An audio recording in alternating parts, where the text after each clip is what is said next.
This episode of the Pie Strong podcast is brought to you by Cosbuild. For all your construction needs, contact Anthony Costa at www.cosbuild.com.au. Improve your living space with Cosbuild. We're also brought to you by Dubbo BJJ. Coach Jaron is a savage when it comes to self-defense and getting in shape. Contact him on Instagram. His handle is at Dubbo BJJ. Strap in. Hope you enjoy the episode. Welcome back to the Pie Strong podcast. We are hitting the old format. I've asked Costa to jump on. We're going to interview him about his mindset. I met this bloke a couple of years ago through jiu-jitsu. He's just a savage. He does not give up in roles. So competitive, it's not funny. So I just want to deep dive into your brain, see how you tick and what makes you a savage. Jeez, goddamn. Welcome. How are you, mate? Thanks, boys. Hey, Thanks bro. for having me. It's good to be here, and it's good to see everything going on, man. It's mad. It's very messy in here, man, but I'm glad you've put your eyes on it now so you can fucking finally help me.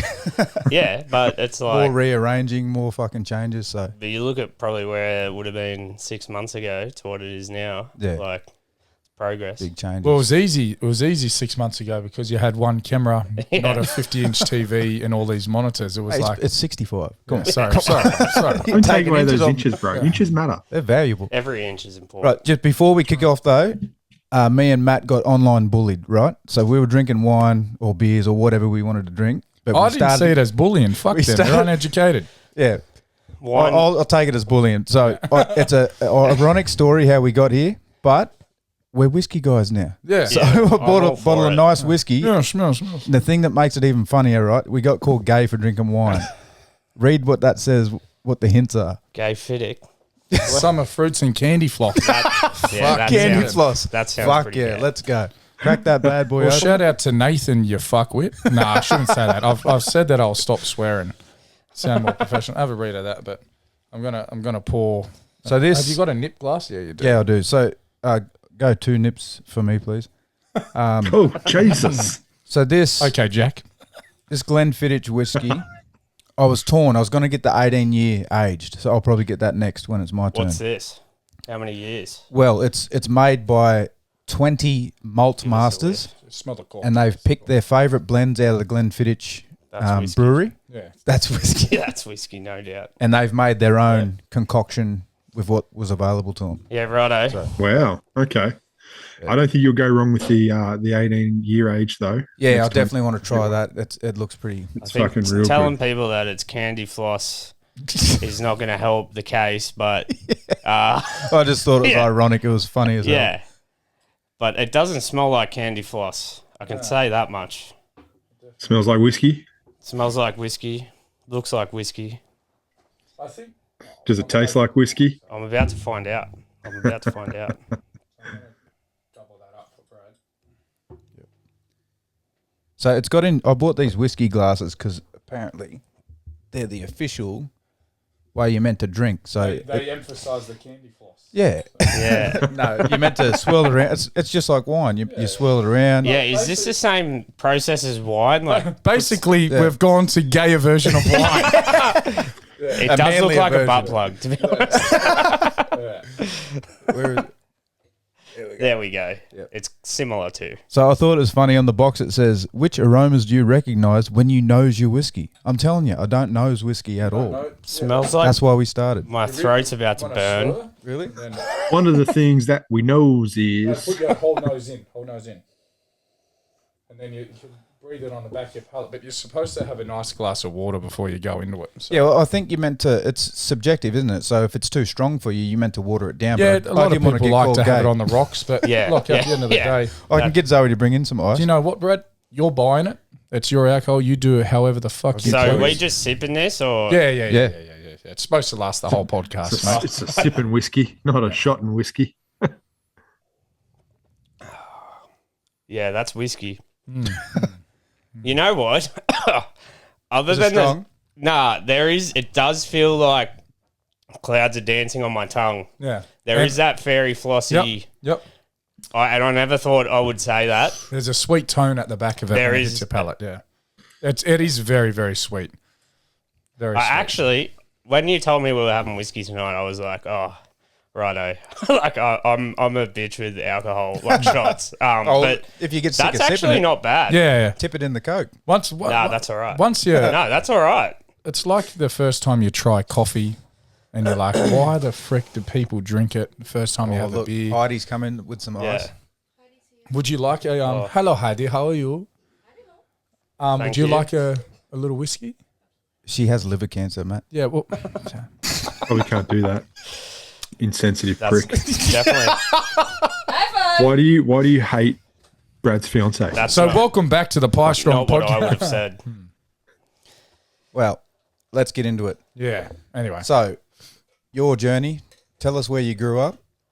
Did you play any sports, that type of thing? Yeah, I'm from like Sydney, so I'm like, we were from Bankstown. Like my family's from Bankstown, and then I had like, nonna, nonno. Like my dad's Italian, and then my mum's Scottish. So we had like growing up, we would always go to like my nonnas and stuff like that. And the area that I'm from, like to what it is now, is like a different world. Like. Which is like part of good or bad way? Like, has it I got think karma or? no, like I think for me, moving out here has been the best thing I could have ever done. Like, as far as like being able to relax and like enjoy my time outside of work, kind of thing. I don't know. I think, and part of that too, it would definitely be like the training, like jiu-jitsu and stuff. Like, it just finding like a group of people that it's like a healthy outlet, and it's like so good for me. Yeah. Like Country mentally. lifestyle's different too, right?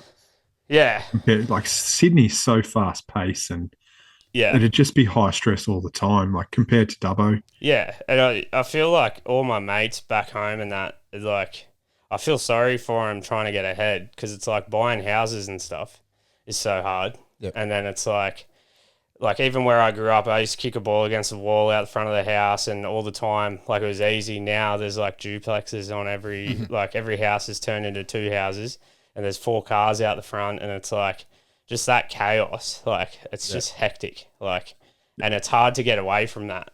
And like people go out west, but then like I went real west. Someone asked me just on getting ahead with the houses. Obviously, as real estate was my life for a very long time. In Sydney, I was in Melbourne, I flew back through to Sydney, and someone asked me a question. They said, in your professional opinion, where would you buy a house in Sydney? And I looked at him and I said, nowhere. No. Like, get your ass out of Sydney. If you want to live life and enjoy life, and there's many other places than Dubbo, yeah. but get out of Sydney, man. Like, Yeah. And like some people, like I got a lot of mates, like even my like cousins, like people are built for it and they love it and they froth that lifestyle and all of that, but that's Totally, not me. yeah. And I think like when my missus moved out, because she moved out here for work, and then I followed her because I can kind of pack up and move my business easier, and that's like been the thing that's worked. Like, you know, like where a lot of people, it's hard to do something like do a big change like that, and then like the idea of like moving out so far for people is like probably stressful. But I don't know. I think it was weird that I said yes to moving out here, but then I also like wouldn't look back. I think it's funny looking now at like if I told myself when I was 16, like, oh, you're going to be living in Dubbo, I would be like, what? weird. Like, it's weird, Yeah. weird thing to think of, but but I think it's like getting heaps of people are waking up, like moving out west, moving out to smaller towns, like, and coming from Sydney, Dubbo is a small town to me. oh, But then definitely. it's funny when I hear people in Dubbo and they're like, it's getting packed. And they got to move out to Geary or other smaller towns. I'm like, fuck, it's all right. Yeah, but it's all about perspective, right? Yeah. Because we grew up in, you know, the Arana Mall was out of town, Boundary Road was the Boundary Road, you know, obviously a bit before my time. But as a 36-year-old now, I look at it, the traffic, the expansion, the houses, the major retail outlets. I still see that for sure. Yeah. Matt and I used to fucking run around Homewood because it was just paddocks Yeah. Yeah. Yeah, and right. South Lakes. It was all paddocks. We used to just cut through there and fucking cause chaos. It was the same in West Dubbo where that big Woolies is now. Yeah. I used to drive down crazy. on a motorbike and I used to get chased off the golf course by angry men in golf carts. And So it spun me out when you told me when you were buying your house, you told me the price and the area and that, and you go, fuck, houses are so cheap here, man. And I'm like, fuck, like, I wish I could afford to go buy a house there. But we got like, 1,100 square meters, and then for what we paid compared to Sydney prices for what they paid. Again, it's all about perspective, right? But I think the thing is, I have never been the type of person that could probably mentally handle getting a mortgage out that big for something that I didn't really love. And people do love it, and that's great. Like, that's mad for them. But you'd be compromising though, wouldn't you?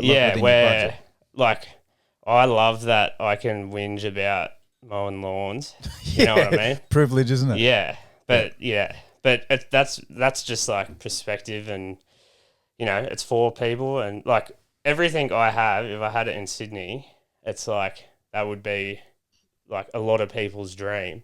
But after being here, I'm like, well, I'm actually so stoked it's here, because it is quieter, and like, I don't know, I just feel like overall my stress. You can jump on a plane and it takes you 45 minutes with the tailwind, and you're smack bang back in Sydney, brother. Yeah, you just got to shut your eyes when the plane's going.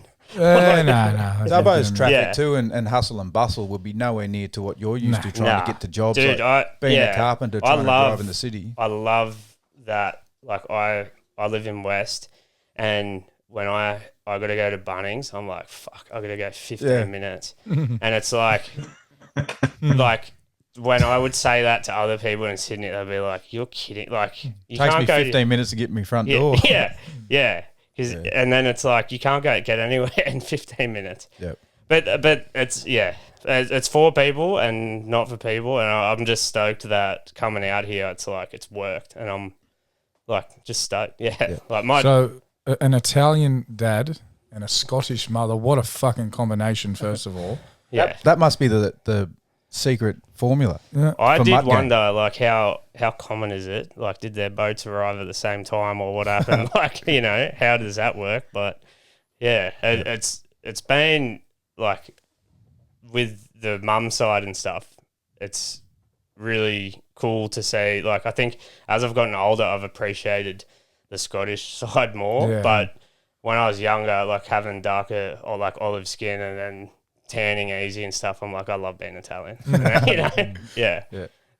But no, it's good. So take us back. What sports did you play as a kid, and were you as competitive? I played soccer and was like as serious as I am now with everything with that, and then like played PLs in like Premier League in where I was from, and then went overseas, was lucky enough to get an opportunity to play soccer for a college in America. Wow.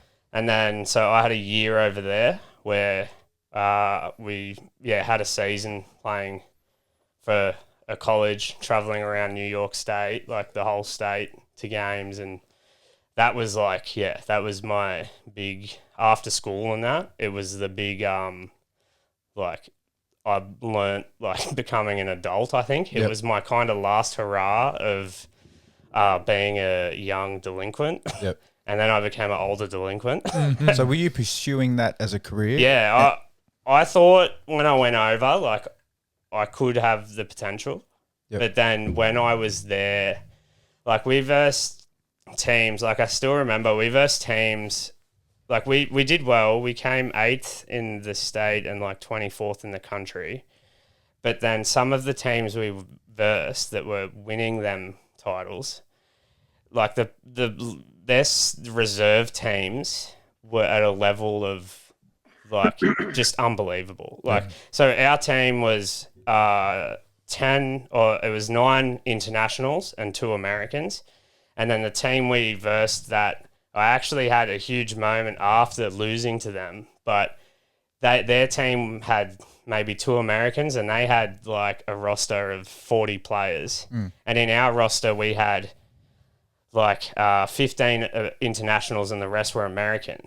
But then, so when you're over there, you do have, like, I had a feeling of, like, you know, I felt like, oh, you know, we're international, we're doing, like, you know, we're good and all that stuff. And then when we go out and verse these other teams, like, one of them was Herkimer, and like the quality of the players on there, that I remember we lost to them, which knocked us out, which made us come 8th or whatever, 7th or 8th.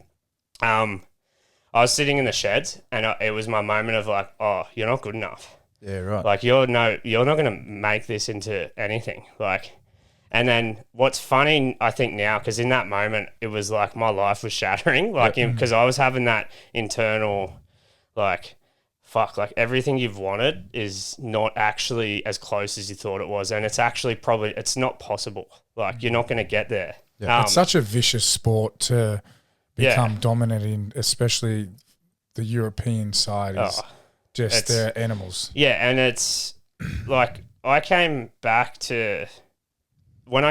from there, I still played in Premier League in Sydney, but it wasn't like, it's serious and competitive, but it's not like, you know, just under A-League or anything special like that. It's just like playing at the top level you can locally. But as a civilian in a normal life. That has a job and has, you know, it's as far as you can go doing that, like as far as I went. And then it was just what I'd learnt from that experience though, like being over there and having that moment of like, fuck, everything you wanted is actually unachievable. It was like, it made me reflect on, like, I have mates from all over the world now.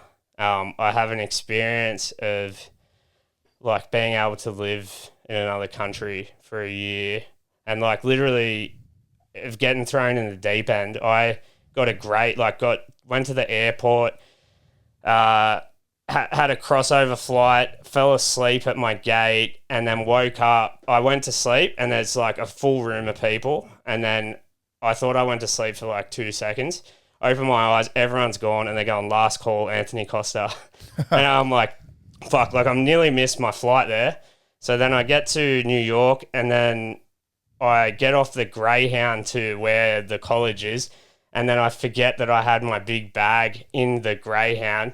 So literally like a movie, I'm chasing this fucking bus. Like my passport's in there, everything's in there. Stop. Like, yeah. It was like, and then I'm in there and I'm thinking like, fuck, this is actually like a movie. But I'm like, it's not fucking fun though. It's like the start of a Grand Theft Auto game. Yeah, it could have gone that way. Yeah. Here we go again. Yeah, but it was like it was them things where you're like, oh fuck, no one, like, you can only help yourself, you know. But So hindsight now, looking back when you're sitting on that bench thinking your dreams are all over and everything, do you think now there's anything you could have done to keep pursuing it? Or I think I've thought about it a lot. I used to think about it a lot. If I was like, if me in my body was to have made it, I would have had to take it seriously from a much younger level and take it a lot more seriously. I would have had to have probably more financial backing with like, so I never really got pushed into being like seriously mindseted with sport and stuff. Dad and mum never did that. But I think for me, with my levels, it's what I would have needed to get there. But then you think, okay, what if you would have got there and had all that? Would I have hated my parents? Like, you know what I mean? Like, it's that double-edged sword on like, It's definitely a fine line. I played a sport for Australia in the youth. So I was in the youth Australian team. And it was absolutely mind-blowing to see the toxic parents in that world, especially the swimming and the hockey. Yeah. They was just absolutely vicious. As a parent now, going through my son, he's in representative football now. Soccer, sorry. I get killed when I call it soccer. Yeah. And we're having them conversations now, and obviously his IQ and drive and understanding of the nutrition for his body, he's got it. But he also knows in the back of his mind that he sees these kids come from Sydney and he watches how they play. And then in the back of his mind, he's like, there's these kids in the favela in Brazil somewhere that they've literally lived and breathed soccer their whole life. Yeah, And I think it's crazy. It's true. Like, it's wild to have them thoughts, but I actually do think, like, if you want to do something and become something, like, I actually think you can become whatever you want to become. But it's like, I have the life experience to know that, like, okay, if you actually did, like, never go to parties and, like, you know, and you have enough natural talent with enough like drive and work stuff, ethic. yeah, then you can. I seriously believe you can get, whether it's sports or whatever it is, be an astronaut, whatever. But it's like, it's sacrifices. yeah. Well, there's a story about LeBron James, who, when he was at college, he used to carry around a European handball. So it's a ball that bounces, but it's just a smaller version of a basketball. Yeah. And he just used to bounce that around everywhere he went. And that was so he could reach that magic number of like 10,000 hours, they reckon, to become a master of the craft that you want to achieve. But like, obviously in his world, like, there's a lot more crafts to achieve, or a lot more sort of skills to master. But one of the things that he did to help was dribble around and carry a European handball. And that was just the drive that he had, right? Yeah. Any skill, they say 10,000 hours of practice before you master it, which is a long perfect practice. Time. Yeah, perfect practice. Isn't there a martial arts quote, something like, "Don't fear a man who knows 10,000 kicks, fear the man that's kicked 10,000 times." Yeah. Fucking One have a sore practice, leg, one kick 10,000 times. Yeah. But like, going back to when that was heavy, Brad. That was heavy. That was heavy. Fairy floss has gone to my brain. When I lived in Sydney and was younger, I literally had 2 brick walls out the front of my house. One was futsal goal size, one was like a goal size. And it was like, I would go out and put in them hours, and I would do that shit. And I had that mentality. But then I'm very social and like to party like to party a lot when I was younger. And then that's when it's like, it's a tough switch from going from that 11, 12, 13, 14-year-old that all you want to do is play it, and then you figure out vagina. Yeah. You figure out alcohol, and it's just like, why the fuck am I going to practice? And then you mix them. Yeah. It's magical. The first time someone touches your penis. That's when it changes. It's dead set. Like, I think if you can get past that, them obstacles, and they're the people you're up against, then they're the ones that like have true. Yeah. But then one of the dudes this is like one of the things that has, I think, helped me with the coming to realization, was that one of the guys in the team that we versed that was unreal was easily, like, he was the type of player that if you give him space,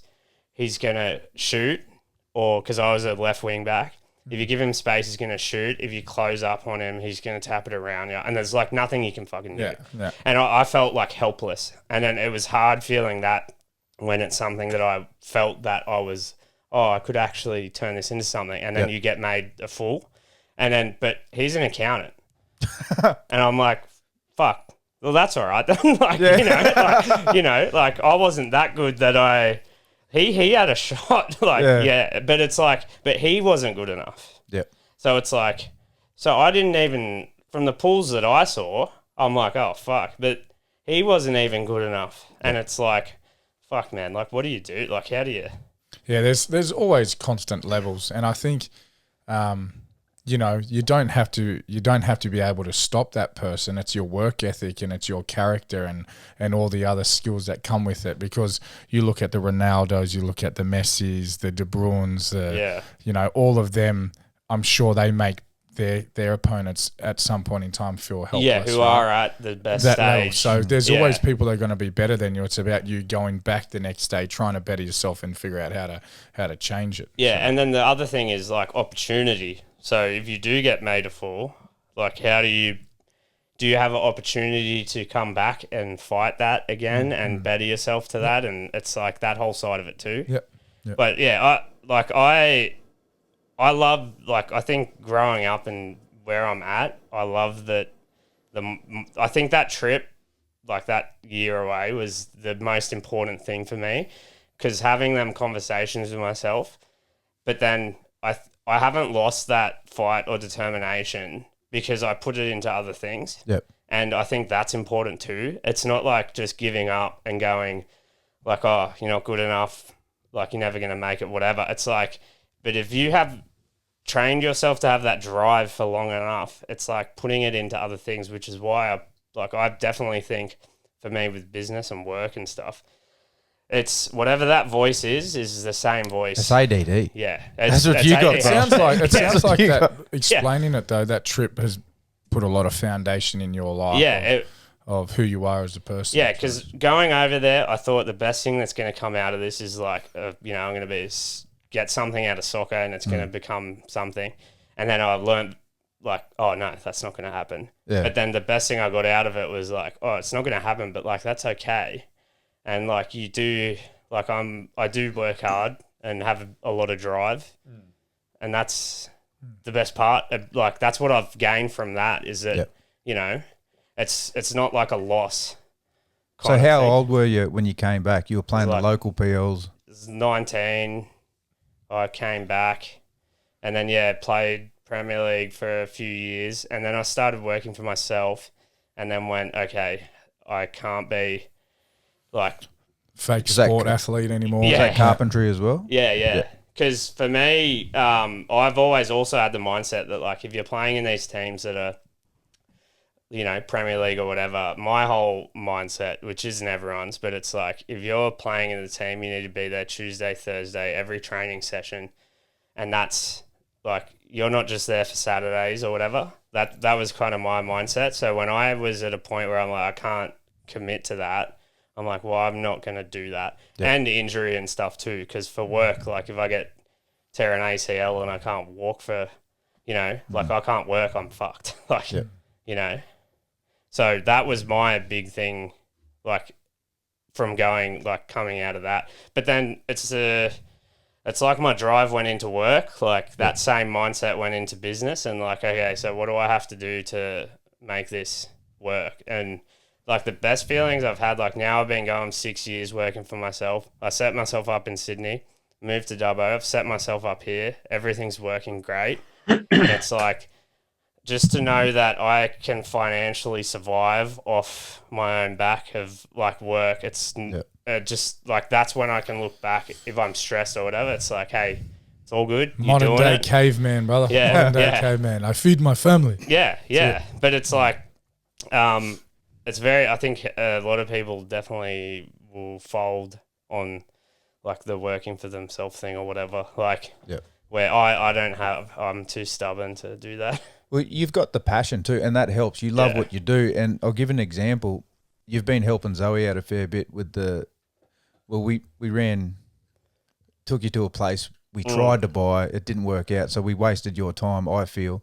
But you were so into that potential project that you went home and fucking Googled the dance floor. And, But for me, I look at it, it's like, that's not really a waste of time because like I know how to do a dance floor now. But it's worked out. We found another place that's more affordable. But that's part of work too. Not as grand as what we were planning. It was going to be so cool if we could have made it work, but baby steps. Yeah.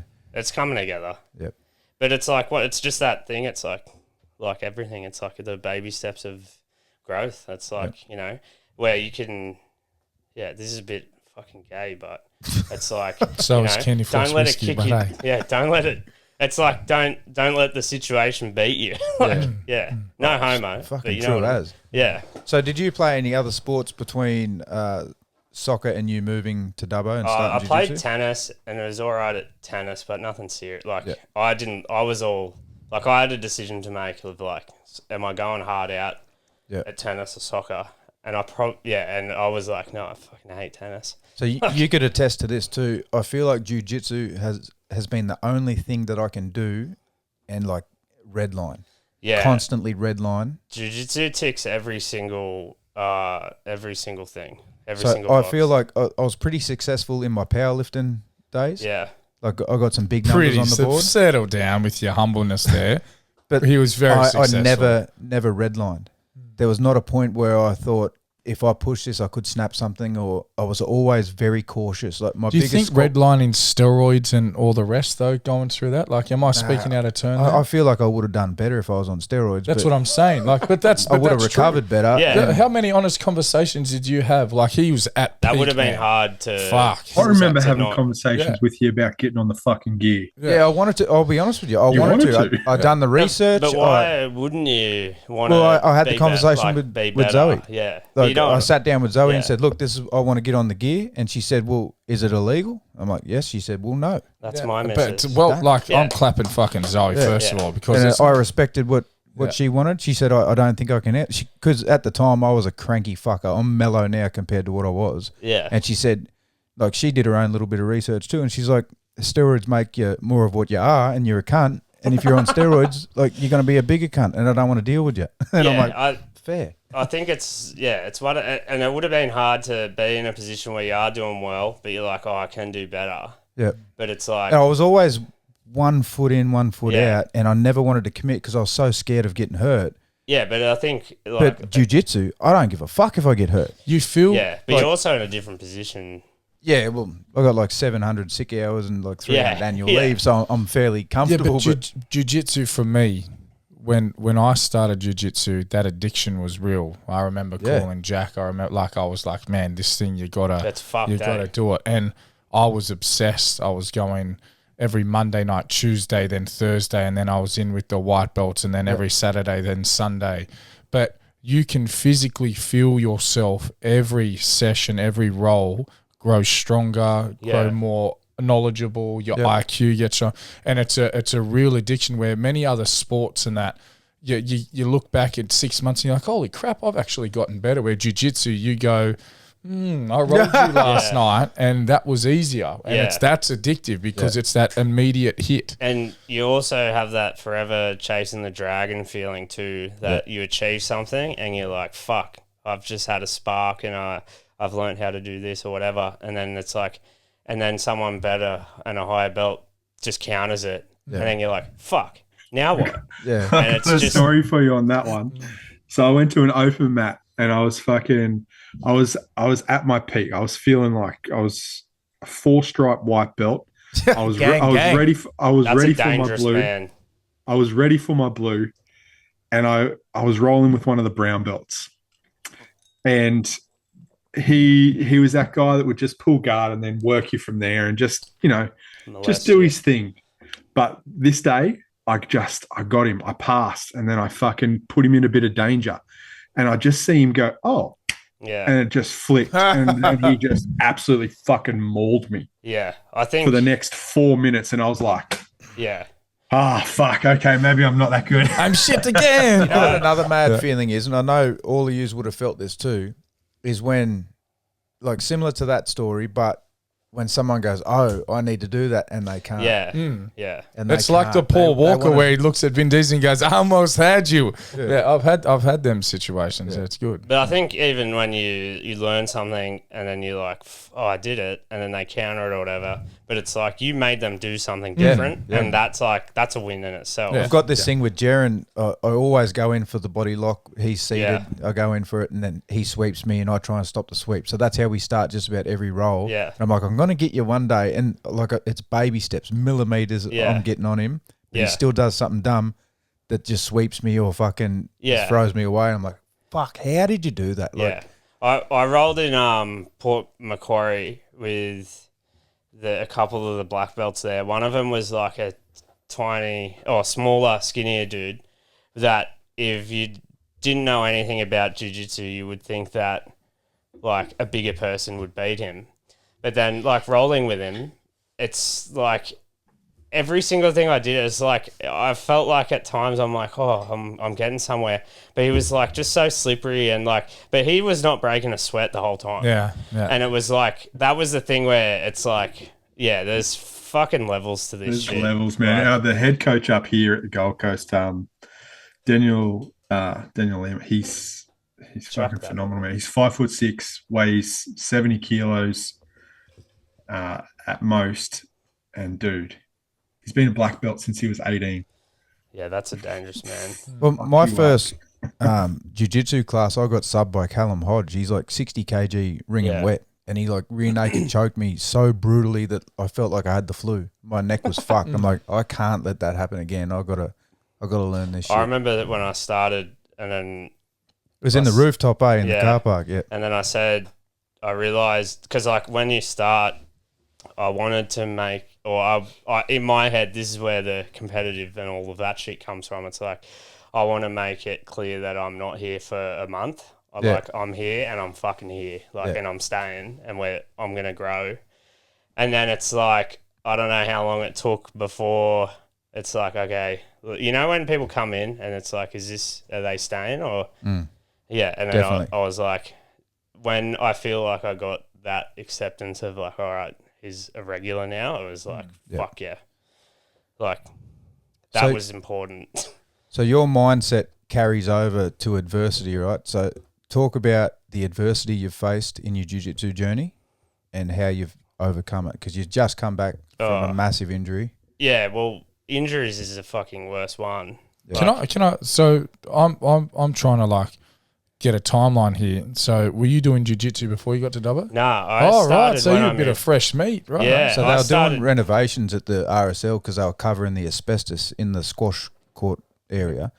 And then Jaren just dragged the mats out into the car park. We were training in there, and he just rocks up and goes, "Yeah, how you going, Anthony? Yeah, so carpenter, just moved here." I did 3 months in a car park on mats. Yeah, and it was some of the best training we've ever had. And before I even fucking stepped into the gym or put a gi on too, because it was all no gi. So then when it actually opened up, I'm like, where the fuck is where are we training? Like, you know, because I only knew to drive up and I could park next to the mats, and then you know, but like that's how it was starting, and I fucking loved it. Yeah, it was awesome. Like, just been pretty cool training out in the car park. Yeah, and we had like, it was summer arvos, like sun's going, you know, it's like sunset. We were on the top level one day, and then it was. But it was just like, I'm fucking here for it, dude. Like, it was just unreal. And that man sweat on you. I still remember this dude was flying one of them paraglider things. Like, it's like a fucking lawnmower engine on a ceiling fan. Yeah. I remember seeing him, and like, I don't know why I remember it, but I just remember being on there. I'm like, that cunt is going to die. Because... yeah, I don't know why I remember that, but it could be the ADHD, but yeah, it's fucking... He does it once a month, every month, and I can tell you now he hasn't died, he's still doing it. Bro, I saw his machine. Nah, I just see him every month. I just see him every month. You just know everyone. I thought, fuck you. I saw the machine at one of the shops in town because I was getting stuff on my car done. I wouldn't fly in that thing. Yeah. No, every month you'll see, if you look out, you hear it once a month. You hear him flying all over. He's got to fix it for a month, and then he goes back out. It's got a bit off track there, but anyway, sorry about back to the adversity, and so you're on the sidelines for a fair bit. I know you were itching to get back to training. Yeah, it was killing you. We stayed in contact, obviously. Yeah, I think the hardest part of that stuff, like being injured in that. So like I've had broken ribs, dislocated thumb. Yeah, fuck. I definitely have been knocked pretty severely in the head a few times. Plus your work injuries too, hey? Like, you've done yourself a mischief at work a couple of times. Yeah. So jiu-jitsu, you broke your thumb, broken your ribs. Fucked I don't know where my back injury's from, but I think it's from my lifestyle because I'm pretty like high revs. But it's like I work fucking hard. And then I train just as hard or harder. Yeah. Yeah, right. And then I got like 2 bulged discs and then calcification between my vertebrae. So then I have pretty much, and then during that, I got told that in the same week I had a baby with my missus. And then it was like just holding him and stuff hurt. I couldn't like get off the lounge while I was holding him. And I had a week, I reckon, where I was like a victim and I was like, my life sucks. This is hard. I'm never going to get better. Everything's shit and all of that. And then like I had a doctor's appointment and he's like, it's going to fucking hurt. He didn't say that, but he's like, it's going to hurt to get like the recovery is going to hurt and it's going to suck. But that the pain you need to balance the pain, and that will help you get better. With this type of injury, to make it heal, it's going to hurt.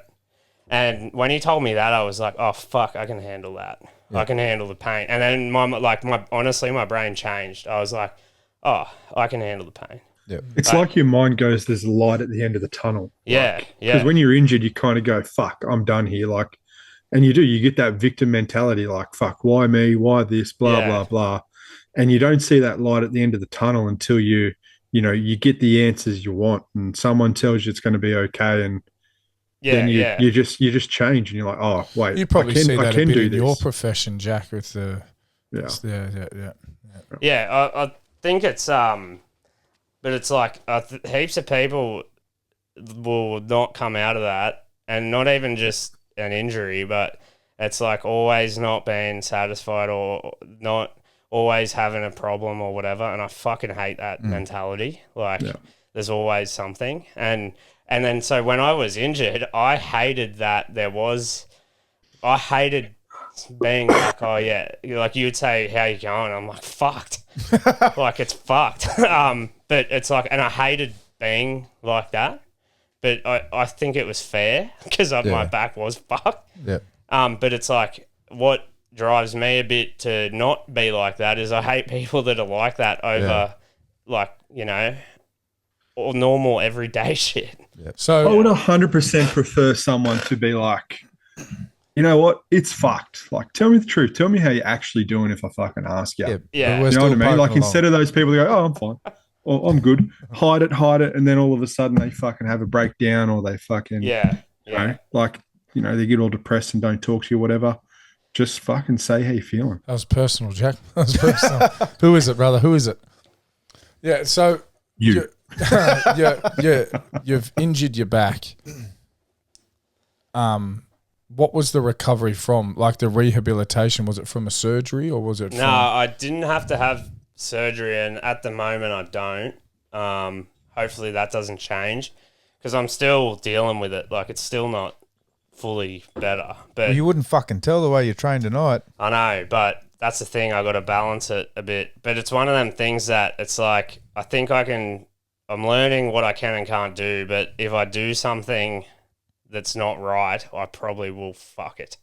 So with things like sweeping and stuff like that, and like spinal rotation and jiu-jitsu, that's the shit that... Right, you're doing the wrong martial art. The more you describe this, someone's going to put you in a fucking twister, brother. Why are you doing jiu-jitsu? Yeah, I know. But it's like I can't not. Yeah. Like, if I didn't... That addiction.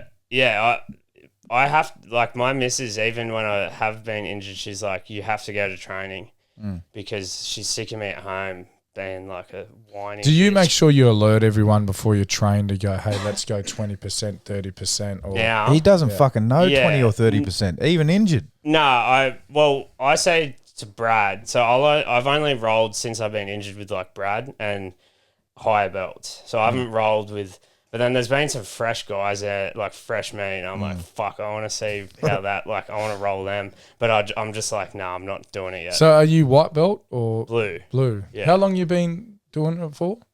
2 and a bit years. Yeah, right. So you've been in Dubbo for 2 and a bit years. Yeah, well, I've been here for probably 3 and a bit now. I'm bad with numbers and times, got you. 3 and a bit. Got you. Yeah, right. It's been like it's fucking flying because to me it's like I've been here 3 and a bit years, but it's in proportion to how long I've been alive, it's not very long. But a lot has happened in that time, you know. Dubbo does that too. Yeah, Dubbo does. It's the water. Yeah. So Bankstown, Nonna, Italian, Scottish. Start your own business. You pack up and you move. What's the transition been like? Obviously, we've spoken a bit about your adversity through injury and that, but what's the transition been like as a business owner going from this hustle and bustle in the city to this kind of cool, calm, relaxed? Because it's easier out here. Like businesses, I was doing well in Sydney, and I think I would have continued to do well, but I lost opportunities in Sydney that I had because I'm a technical advisor for a decking company, and I got just fed jobs from them all over Sydney. And then so that was leaving that was tough because I'm like, I have all this opportunity. But then I realized too, there's probably a lot of opportunity out here, and there has been. And then with enough like hard effort, I've managed to get to like where I can financially survive and financially support our fucking media runner. Yeah, but it's like, you know, it's just like out here, and that's what I mean. It's like moving out here hasn't been necessarily all. It's not all like hard. Like it is hard moving your life, but part of doing that hard move was like because to have a better life, and I've done that by like I'm so much more happier, like so much happier out here, and just clientele. Like I've had one bad client. Every other client I've had has been awesome to deal with, and like the people out here, not that there were heaps of bad in Sydney. It's just like more competitive in Sydney. Your kids, your kids. Hopefully, one kid. Yeah, one. Yeah, so hopefully, kids in the future are gonna appreciate you taking them out of that hustle and bustle, I reckon. Yeah, that's what's going to be different is like having a kid that might want to be a farmer. I know fuck all about animals. Like, well, how are you going to approach raising your child from a sporty perspective? Like, I think, are you going to drive them, or are you going to let them how your parents were? Like, let you feel force it out? them into jiu-jitsu, definitely. I'll be politely hard pushing into jiu-jitsu. Yeah. I'm not allowed to teach him golf because I'm fucking shit at golf. But as far as like other sports, it's like mum never let me play at like rugby league. Yeah. And I'm glad she didn't because I had a time where I wanted to and then I didn't and I stuck to soccer and it's the best thing that happened to me. Yeah. But yeah, I don't know. Like it's going to be one of them things that I'll have to see what happens. Like if he comes to me and goes like, oh, I want to play AFL. It's like I'm not like if he says he wants to play soccer, it's like I have a background that we like, got this boy. Yeah, like we'll be right. I'll stop you because you've got all the ability to obsess and understand, read and research. Yeah, true. With who you are, because I'm somewhat competitive. I would say I'm a wee bit competitive as well, and I knew nothing about soccer, absolutely zero, and. You said De Bruyne before. I was impressed. This is my son. Like he has literally said, you got to learn, you got to understand it. Yeah. I now coach at a Western level. I not coach referee at a Western. Yeah. And I just had to immerse myself into it for the benefit of him. Yeah. So if your son comes to you or daughter comes to you, I want to do this. Bet your bottom dollar, you're like, fucking, I'll know it by tomorrow. Yeah, probably. Yeah. It's what about you? I'll put the question to you two boys too. I know you're balls deep in every fucking sport. If you could fucking compete in Mexican fly walking up a wall, like you'd have. Well, I did that in 2007. Back in 2007, there was actually this tournament Matt and I went to. You would actually have to be the most sport mad blokes I know. Jack and Matt. What is it about the sports to you guys, like, because there's people that are like Brad that's like heavy on like MMA, and then like I got mates that are just obsessed with soccer, and then it's like you guys is everything. It's Man, like I literally get excited when the Olympics come on. But it's I will watch curling, and But my question is, so you have. Like one guy's drinking from one cup and it's full and he's fucking loving it and it keeps getting filled. Do you have lots of smaller cups that aren't as full, or are they all full from every sport? I get what you're saying. Like I think a lot that's a good question. Yeah, I think you go, Jack. You go. Yeah. No, I think because you only got so many hours in the day. Are you as mad? Well, the thing about you're mad on footy. It's seasonal, right? Yeah. Like okay. one season we have like one part of the year we have this, then the next we have this. So like right now it's footy season, like NRL, we're balls deep in that. NRL, AFL, tennis is all year round. When we get to the like summer end, we're going into fucking cricket. Yeah. Like we've got the Ashes starting 1st of November. I've got the US Open already pre-recorded for tonight. I genuinely love. I've got a multi on ping pong up in China. I've done that stuff when I'm buckled, but like, I've never like actually cared about.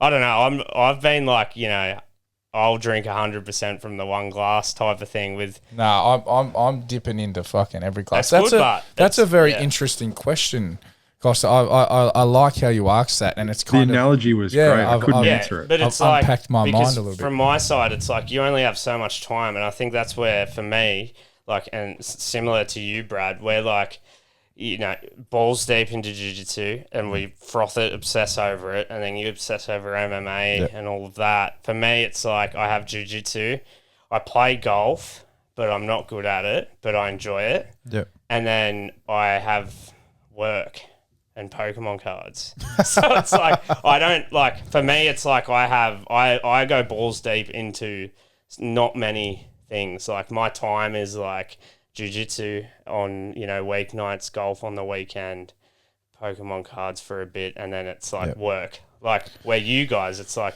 you're fucking pre-recording shit, and then you got, like, I feel like you got 10 screens in front of you. Dude, I've FaceTimed Jack before, and I've literally had my ex-wife, thought I'd never mention her on the podcast, but ex-wife, we've actually brought her here.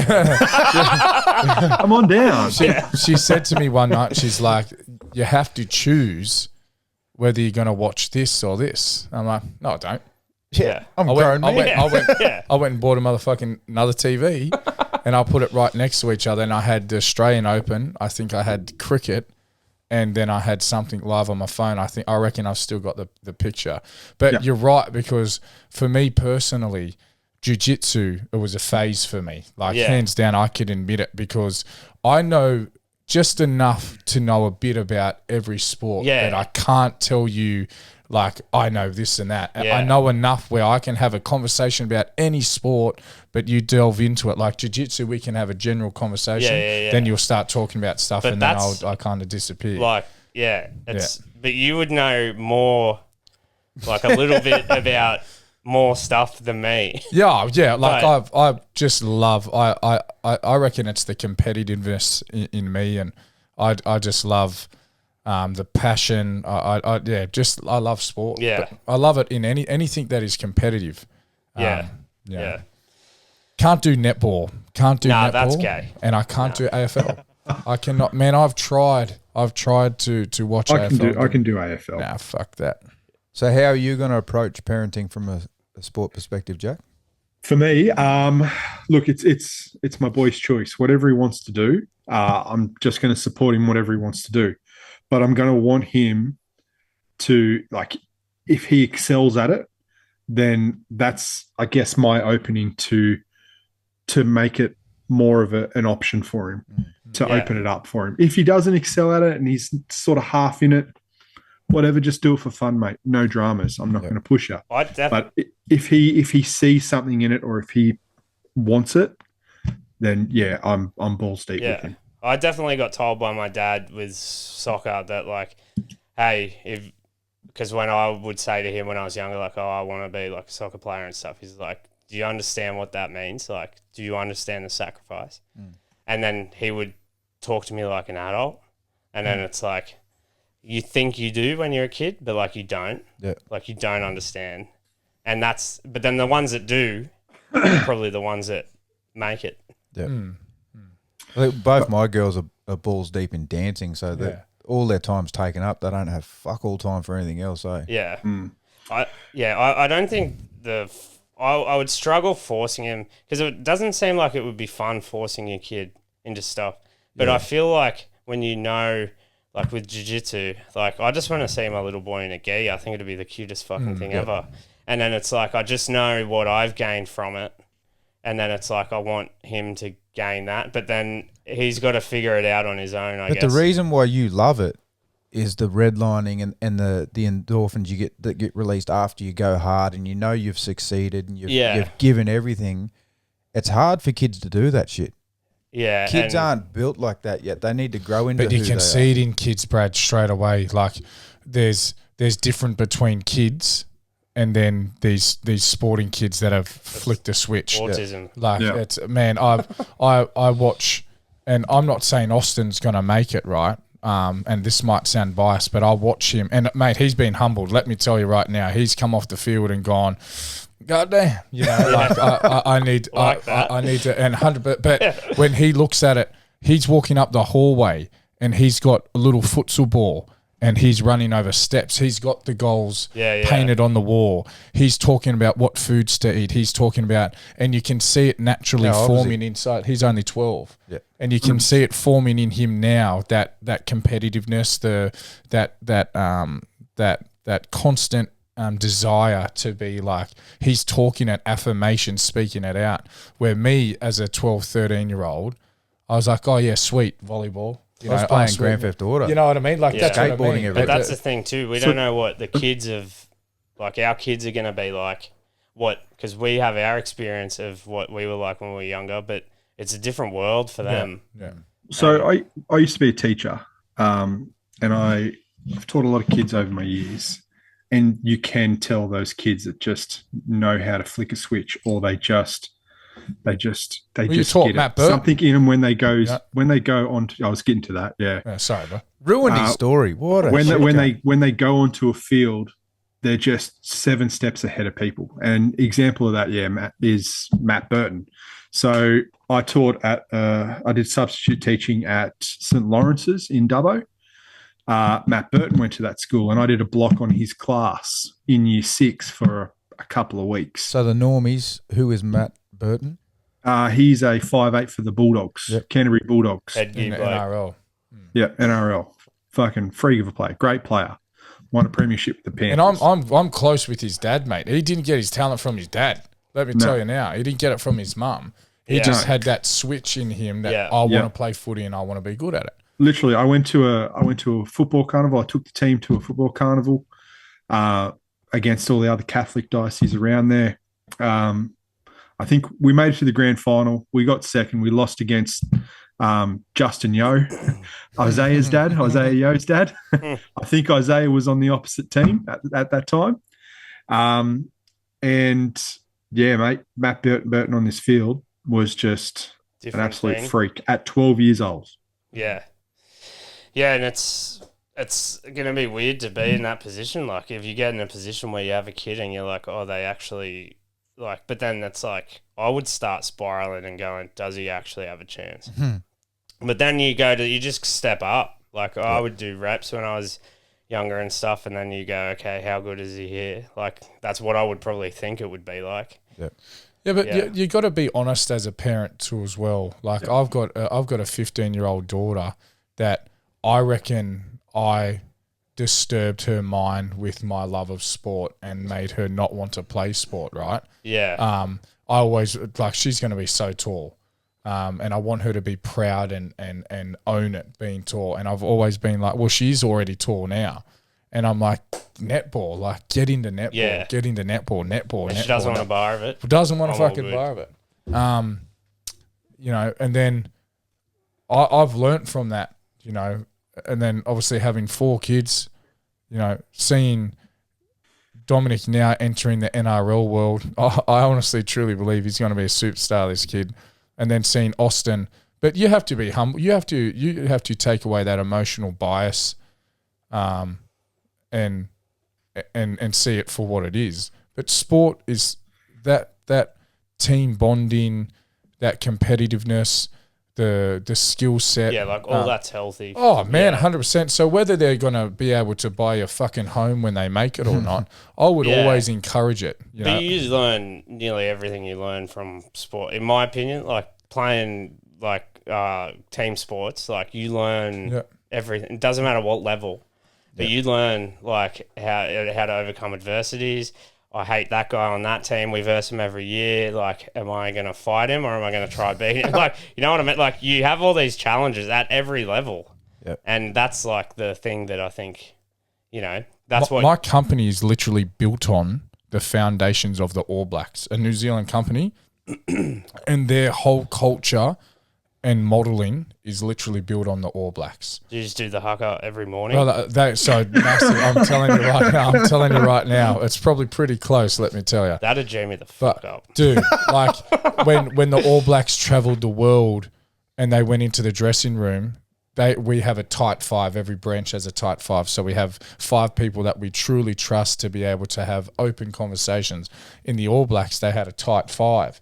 And that tight 5 were the leadership group of the All Blacks. And they stayed behind every game, win or loss, and they cleaned that shed. Yeah. So it was pristine. Yeah. You know, like all these little different facets of their culture and their mannerisms and how they played on the field, their communication is literally built from a team sport. That's what even Japan as a nation, you know this from soccer, when they have World Cups and stuff, they always get prided on like how clean the dressing room is. Yeah. But then even all the fans there's always videos and stuff picking online up the rubbish, of them picking up rubbish and stuff when the game's over. Cleanest country in the world. You could eat off the ground over there. Yeah, I want to one day. Eat off the ground or go there. Yeah. But parenting's going to be cool. Yeah. Going to be cool. I guess one other thing too is you got to give them a variety because they don't know what they like. Yeah. Like you could be pushing them into NRL or whatever, soccer. I just say any sport. And that's an interesting topic. If they don't know what their favourite sport is, you got to give them a variety. My missus is so I read a book. It was called, I can't remember what it was called, but it was the general concept was how a generalist triumphs in a specialised world. Mm-hmm. So it gave the example at the start of the book of Tiger Woods versus Roger Federer. So Tiger Woods from the age of 4 had a golf club in his hand. Yep. That's all he ever did. That's all he ever known. Now, athletically, could he pick up another ball or something like that and do something with it? Probably. Would he be any good? Maybe. It's hard to know.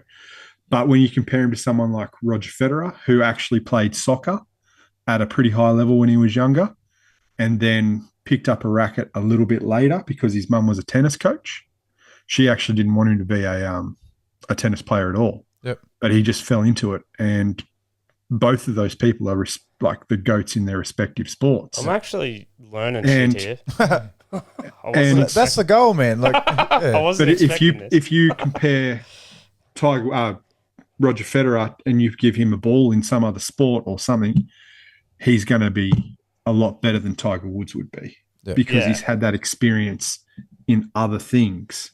Well, it's similar with some MMA greats. Like Randy Couture didn't start MMA till he was like 35 or something, wasn't it? Late 30s? Yeah, like that's there's a lot of late starters. There's like outliers in that, like you got to know early, and some people just, it's like natural talent and drive. It's like the argument between Messi and Ronaldo, that Ronaldo's drive is like his ability is put to hard effort, where Messi's is natural talent. Like that's the argument. Yep. And it's like, it's an interesting argument. And then like there are outliers of things like, you know, like the whole thing about Ronaldo and Messi is like Ronaldo might work harder and do all this maybe. But it's like, but does Messi have to do any of that? Or does Ronaldo have to do that to be that good? And it's that whole thing.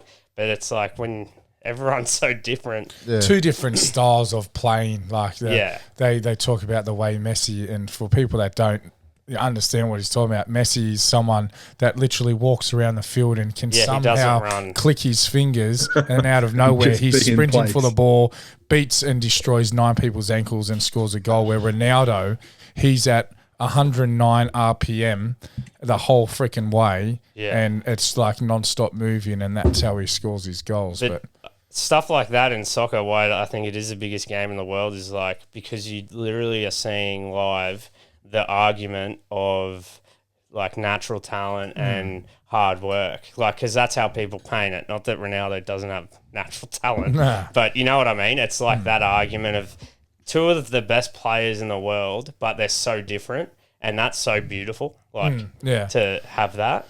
I'm going to bring up a statement from Conor McGregor. It's nothing to do with MMA this episode. but let me tell you, because in his early days, anything he says now, in his early days, he was obviously a master of work ethic, and he said you can have as much talent as you want, but that talent eventually dwindles out and is shadowed by not working hard. And you see him, he's sweating. He's barely got all of the tattoos at that point. And he's there and he's like, I'm here to work hard. I've got the talent, but now I need to work hard. And that's where you see a lot of people fall away. You see it in a lot of professional sports, NFL massively, NBA, NRL. You see them because they get there on natural talent, their natural genes, their body size, but they don't work hard. And hard work beats talent every fucking day. Yeah. The biggest example I can give you of that is, like in the NRL, is Latrell Mitchell. Guy has the most talent you'd ever see. Probably the wrong pick. I get it. I get it. Bullshit. I get it. Yeah, you look at him at the Roosters. He was fucking unstoppable, but he worked hard. Trent Robinson made sure he worked hard. He left to go to the Bunnies, didn't work as hard. He's just working on his farm now, isn't he? Yeah. Yeah, pretty much. He's a fucking great player when he's on. But how often is he on anymore? But then to what you're saying about the people that start later, it's wild to think that, like, you know, someone that does jiu-jitsu from 5 years old and then they're 30, and then you have someone that starts at 20 and then is a killer in 4 years or something, and you wonder, like, what if they started early? But, like, that's like an outlier in everything you're taught. Yep. But I still think would they have got burnt out and stopped, or you know? But there must be whatever it is that led them to the success in that sport. It's like they must have had that in their other aspects of their life. Yeah. Like I feel like you can't just fall into something from natural 100%. talent completely. Like you burn out. Like they don't last. I think you can have a natural athleticism. You can be naturally coordinated, be good with agility, balance, your equilibrium's on point, and it can go a long way to helping you at any sport. Crystals are out. You know, everything's lined up. yeah, pretty much. I think chakras are one of the good. most important things I feel like in sport is if you're born with a gas tank. Yeah. Like I feel like that would give you an edge over just about anyone, because you could have someone that picks up, like jiu-jitsu as an example. Someone could have the best technique, but if you are defensively sound enough for them to get tired, you can do what you want with them. Yeah. Just before I forget about the Conor McGregor thing, though, the clip that sticks with me most, that out of everything Conor McGregor's put out there was an interview when remember when he first came into the scene, he had a bald head, pimples I know all exactly over his what face. is it. I'm going to be. There was a panel. There was 3 people on this panel, and they said something about money, and he cut off whoever was talking. I can't remember who the other 2 guys were, but they were MMA fighters.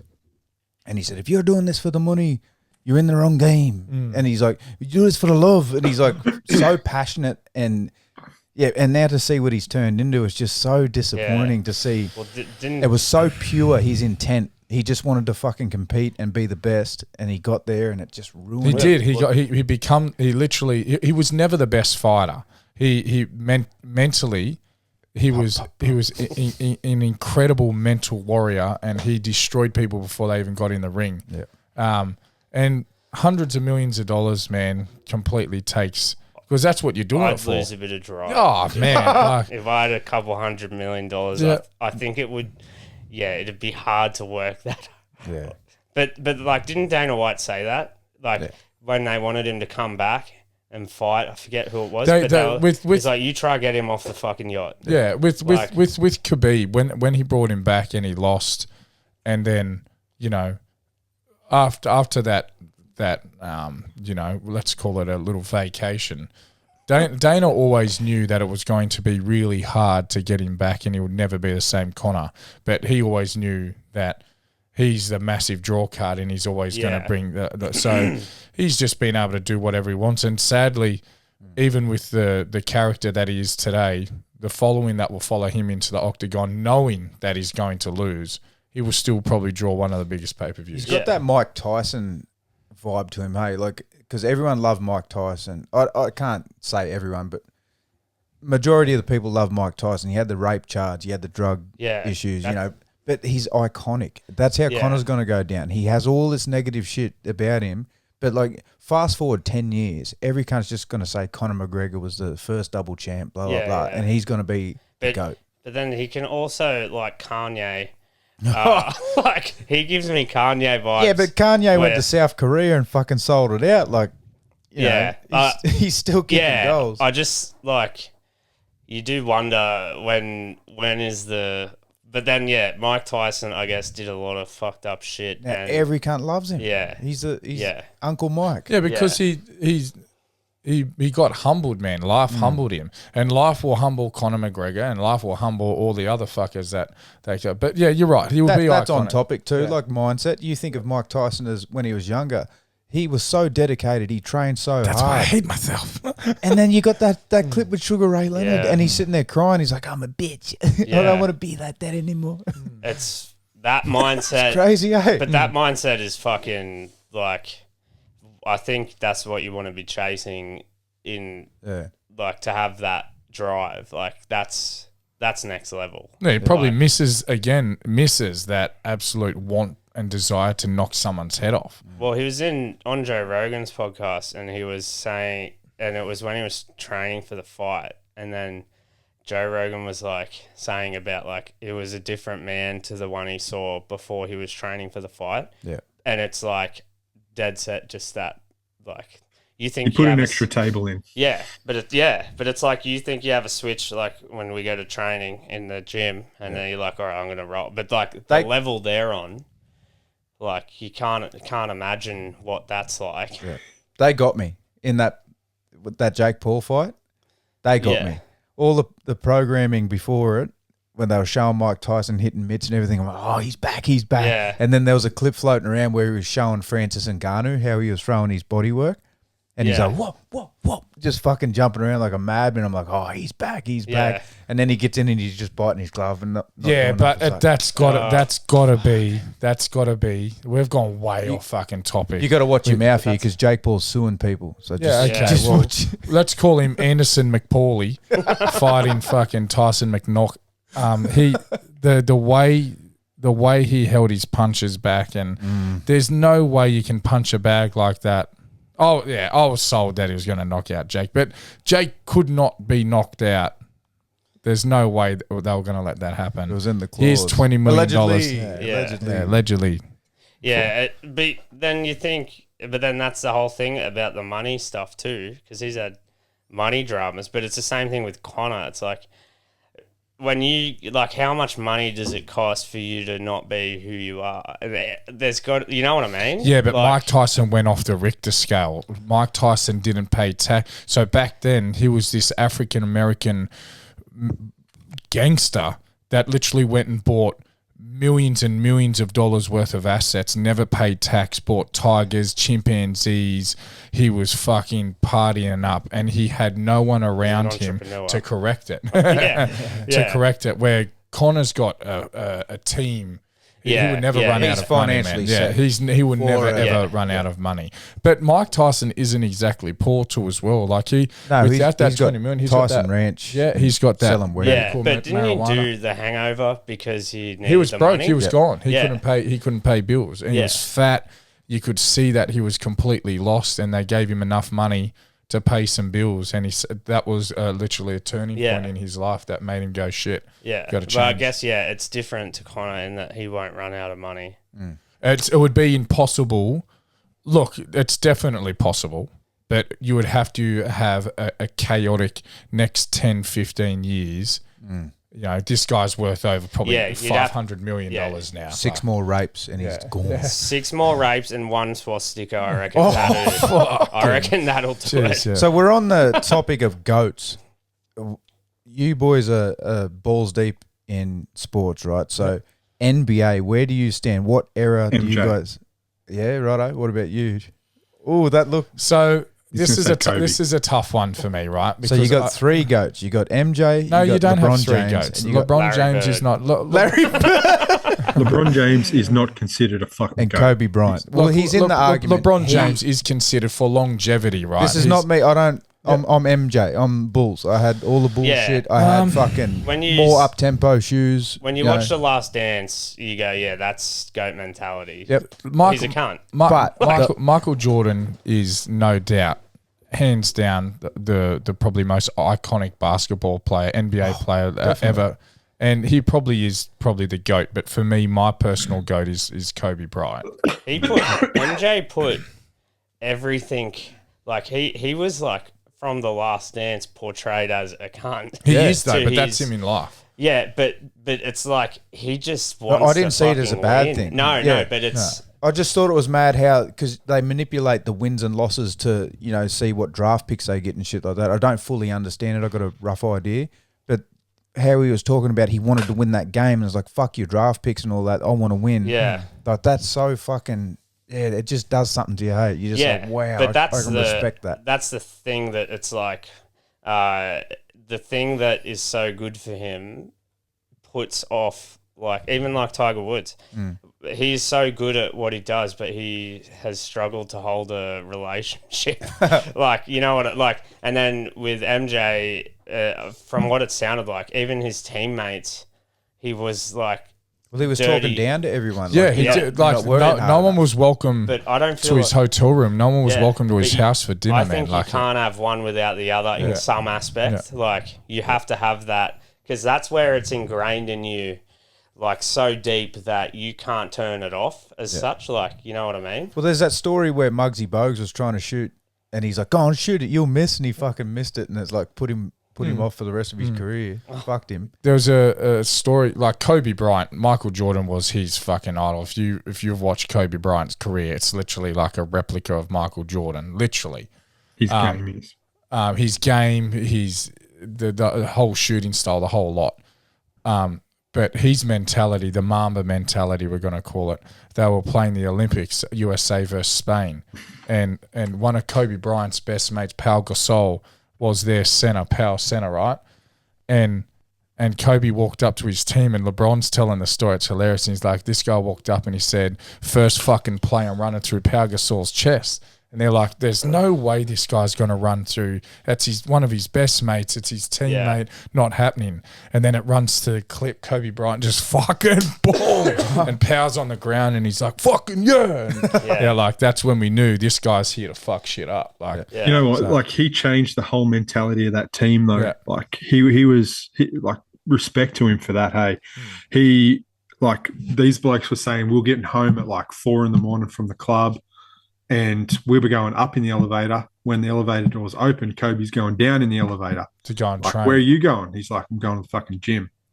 Yeah. And people were like, the blokes in the team were like, oh, shit. Yeah. They switched, changed their mind, started training with him at 4 a.m. instead of getting home at 4 a.m. Because he spoke about getting up at 2 a.m, going training for 2 hours and then going back and having another 2 hours sleep, getting up and then training again. He's like, I figured out there's so much more time in the day. And if I'm training at 2 a.m. while someone's asleep, I'm now getting better than that person. Like, he was a freak, man. That's one thing I do love about the jiu-jitsu side, the mentality side. It's like, I love you, but when we roll, I just think, all right, fuck you. Yeah, of course. It's like, 100%. How do I fucking beat you? It's about like accepting that. Like, I'll be honest, I was a little bit like taken aback, like how hard you were going. Because you were sort of the first person that was really fucking, like, that's where Mutt Gang started. When we talk about Mutt Gang, it's like just being a real fucking dog in a role. And I accepted that. Not that I'm a dog in a role. Yeah. And you're the most, you're true gentleman. But in a role, something clicks. And Serge is the same. Yeah. But you know that. Yeah. You can't be shocked by it. I don't turn it on with, like, how I do with you, with everyone. Like, it's, but right. I know Lockie can. Anderson's the same. Yeah, you know, like, fuck, bro, I got to get back and test you motherfuckers out. Because when you like, I know when I can go to, like, and then with you, like, you all round, like, better at jiu-jitsu. But for me, it's like that challenge of like, I don't give a fuck. Yeah. Well, I was a bit taken aback at first, but then I realised there was no malice in it. You're just super competitive. Yeah. But, and you knew that I wasn't going to carry on like a dickhead but if I got elbowed in the face or whatever. The best thing about it is it's like I can turn it on like that with you, but it's like every time I do something to make you work harder, and it's the same with like when you roll with higher belts and stuff. It's like you can turn it on in a way that's not you're not being a fucking dog and you're rolling with respect, but you're going fucking hard. You want to try win. Yeah. But when you roll against people that are like so good, it's like, I can turn it on because I have to. Yeah. It's like, if I don't, what's the point? Like, that's my mentality. It's like, what's the point in me turning up and not going 100%? Like, because I'm not going to gain anything. And then how far have we come on our, like, since we've started? Yeah. And it's like, that's from that. It's mental conditioning, eh? Yeah, yeah. There's so much value in it. Like, just me fucking with you trying to do a smother choke when you were fucking exhausted. But that stuff for me, I'm pure dog act, eh? But you do that to me, and then I know that it's like I will pass out, and you'll have to wake me up shaking my legs before I tap to that. Yeah. Because it's like I'm not fucking I'm not giving you that, and that's that's my mentality. Have you two boys ever held, like, where you know you should have tapped and you just held it just out of ego? Fucking oath. Yeah. Jesus Christ.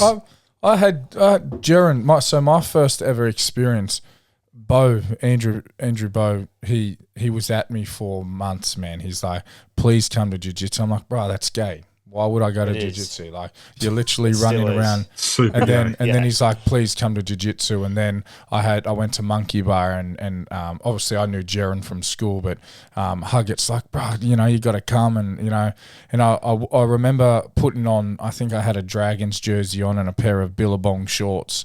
And I've walked into this room like, this is fucking weird, and everyone's getting down and scooting their asses across. I'm like, what the fuck is this? And Bo started showing me some things, and I'm like, oh, okay, this is interesting, And back then I was training probably 4 or 5 times a week. Yeah. I felt strong, and I had this little white belt, and because of the size of me, at that I was probably 109, 110 kilos. And Jaron said straight away, he's like, nah. He's like, come roll with us. Like, your length and your weight is a bit unfair for Zach and a bit unfair for this person. And Marcus, when he's finished, he can have a roll with you, but you can roll with me. Welcome to the club, blah, blah, blah. I'm like, yeah, fucking sweet, no worries. And at this point, I had an experienced jiu-jitsu, right? So he started on the ground. Me not knowing anything, went to him, swept me leg. He'll grab the I was in a gi, first time in a gi. Grabbed my lapel, put his knee in my sternum, fucking raised and I went, and fucking spewed on myself. And he's like, that's a human taco, bro. I had rolls when I was getting broken in where I actually thought, do I need to get a scan to see if my organs are where they should be from Huggett with knee on belly and shit? I thought, this is actually, my body is not functioning how I think it should. Now we both just talk shit when we get there, right? And just laugh at him, say free conditioning, like you can't do it. It's like David Goggins, you can't hurt me. But I was told before I walked in there, and like I wouldn't say that. I have probably got a short fuse. Jack's gonna laugh at me here, and I have been known to have a bit of a temper. But I knew to step in that you have to lower all your ego and you have to be willing to be dominated, because that's what's going to happen. And I never once had a different mindset to that. And I was choked out. I was fucking tapped a whole lot. I become obsessed with that feeling. Every time I went there, I knew I was getting better. And then you rolled with some of the white belts and you're just like, fuck. But when you get into it and then you learn how useless you are, and then you go to like getting better. And that's why with the rolls and like rolling with you and like rolling with high belts and going hard, it's going hard at a level where you're not being a dickhead. But it's like you know that like you can throw anything at these people that are like higher belts than you and they just mop you. Like and it's wild to think that like before I started jiu-jitsu I thought, oh yeah, like I'm strong and all this shit. Yep. And then I got my ass handed to me by a 16-year-old. Yeah. And then it was like, oh, fuck. Like, I am actually useless. And then you think, like, when it comes to, like, every bloke has that thing in their head of, like, if this happens when I'm at the pub, I'll do. Yeah. You don't know what anyone fucking knows now. And then, like, to now know what I do know, I am a little bit more comfortable. But I'm also, the ego part of it is like, oh yeah, but like there is so many people that are so good. Yeah. And for me it's that learning thing. Like for what drives me with work is what drives me with jiu-jitsu and about trying to be the best version of yourself. Yeah. And that's the biggest thing for me is like it ticks all them boxes for me. Like that I can, like I'll be driving home and just thinking about shit and nearly crash on that bridge. Yeah, And because you're yeah, because I'm just fucking daydreaming about a position, and then I'll be in bed and then think of something, and I'll be like, fuck, I've got to try that when I get there. And then I'll get to the gym, try it, doesn't fucking work, doesn't make sense. But it's like, it's like your brain, it's like what, you know. Chess, bro. Yeah, it's mind chess, and it's fucking awesome. You tapered that back in perfectly. We started with what makes you tick, blah, blah, blah. We went on a fucking absolute tangent, and then you beautifully brought that back into. So that's my mindset. Yeah, but it is. It genuinely is all about, for me, it's like with work and life and everything I do is at that like level, and even golf, I'm not good at golf, but I fucking try my best. Let's get out. We'll go and have a hit. But arguably that mindset is what makes me shit at golf. Golf is a different game to everything else. But at jiu-jitsu, it's like that drive. Like, fuck, I could talk about jiu-jitsu for fucking hours, but it's like, it's just, it challenges every part of you physically and mentally in the best way. Yeah. And that is, whatever it is that helps me with jiu-jitsu is the same thing that helps me with work, like with drive and stuff. I always think that, like, whatever that voice is, that's like, don't quit, like, don't stop, work harder, you got more in the tank, like.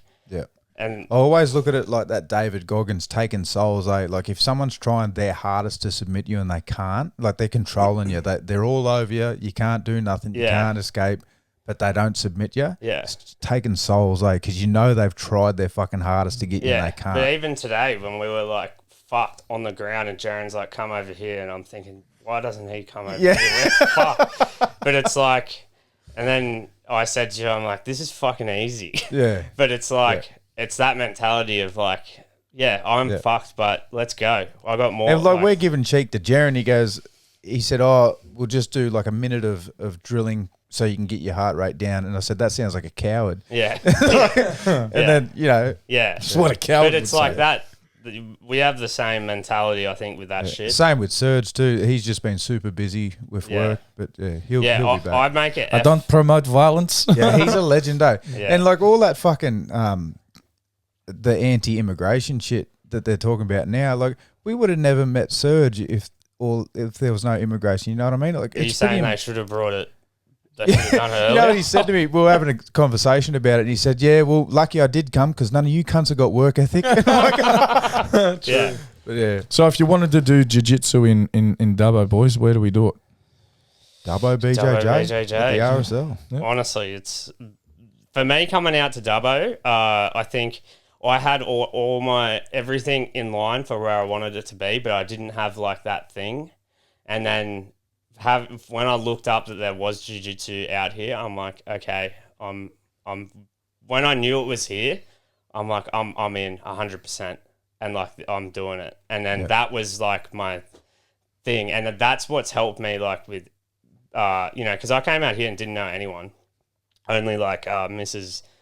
like work friends, husbands, and stuff like that. Yep. But then it's like being able to make my own circles, and then like look at everything that, like with you guys and being involved with this, and just like everything, it's fucking crazy. And it's like, but I wouldn't change it for the world. Speaking about that too, we haven't announced it, but our next live is November. It'll be Islam Makhachev versus Jack Della Maddalena. November 15th. November 16th. 16th, yeah, sorry. And Jack, just for the Goldie boys, all your listeners out at Gold Coast, if you wanted to do jiu-jitsu up in the Gold Coast, where we at, boy? Fight Club. Fight Club. God damn, what's the rules of Fight Club, We can't talk about it. First rule about Fight Club, boys. No, there's quite a few branches up here in Queensland for Fight Club. There's one in Ashmore, Bentley, and Miami. Shout out to Fight Club. Do you get into it, Jackie? I haven't trained in a while, man. He's a put blue the belt. brakes on it. Yeah? Yeah, I'm a blue belt, but I haven't trained in a while. I'm kind of a big deal. When I busted my knee, we were at Todd's house, and he said that he could hold me in a kezakatami all day. And I said, no, you can't. And he did. So anyway, in saying that, I have two questions for you. Out. Yeah. Yeah, I'll edit that out. It's kind of my go-to position. I've got two questions for you, mate. So what's one mindset, like trick or tip you can give someone listening to try and change into a positive forward motion? I think you got to allow yourself to be a victim of your situation. and go, things are hard, it's tough, whatever. You need to have that time to have you like be sad or fucking be whatever, be emotional. But then it's going, okay, do I want to feel like this all the time? And this is something that, even saying it on a podcast, I'm going to have things that happen in my future and I'm going to have to hold myself to it. Yep. And that's important, is holding yourself to it. Yep. Is like, okay, you can have your times of feeling shit or whatever, but you got to go, okay, that time's done. It's time to fucking change my situation if you're not happy. And then I've even, with my back and everything, like that's been the scary part of how long the recovery's been. And then even, you know, me compared to a lot of people, isn't it, you know, people have worse situations, but yeah, from my life experience, and that's what I would say for sure. That's awesome advice, man. And then the last one, if you want someone to remember one thing about this whole conversation, what is it?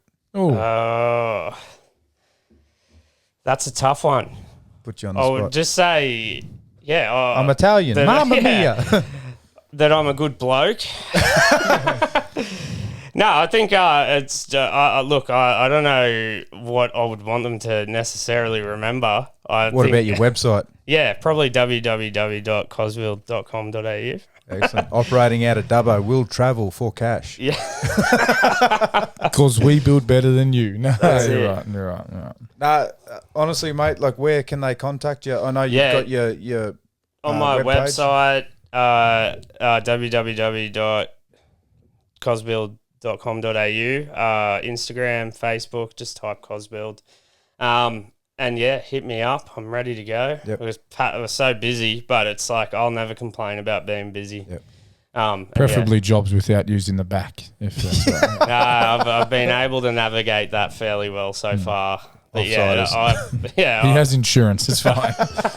No, I love it. I love it. Well, you got anything else for him, boys?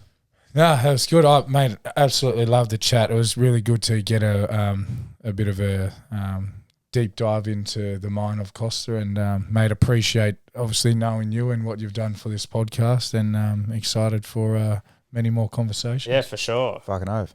Thanks for listening, guys, and we'll catch you next week. Peace. See ya. Shit. See, that was long. That was fucking awesome, boys. That was long. That was absolutely incredible. That was good fun. I'm proud of all the questions that came through. That was fucking I didn't good. realise you had questions, and I felt only bad. had two I was rolling the... I didn't realise how much I knew about other sports, to be honest. Because when you started talking about